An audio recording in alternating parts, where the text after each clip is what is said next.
أعوذ بالله السميع العليم من الشيطان الرجيم. بسم الله الرحمن الرحيم.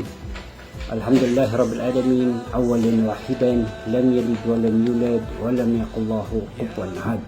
Mga kapatid sa pananampalatayang Islam at ganun din sa mga kapatid nating non-Muslim, ngayon po ay magbabanggit po tayo ng salita ng Allah subhanahu wa ta'ala from Holy Quran doon sa Surah Al-Hujurat verse 13 verse 1-3.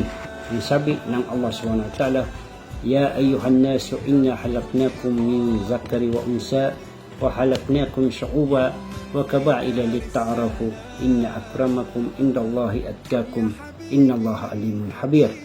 Ang ibig sabihin, O mankind, we have created you from a male and female and made you into a nation and tribes that you may know one another.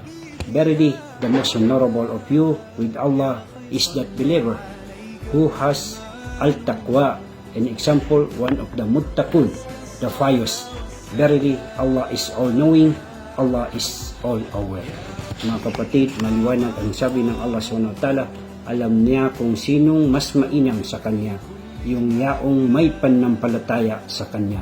Alam ng Allah ang lahat ng bagay. Assalamualaikum warahmatullahi wabarakatuh.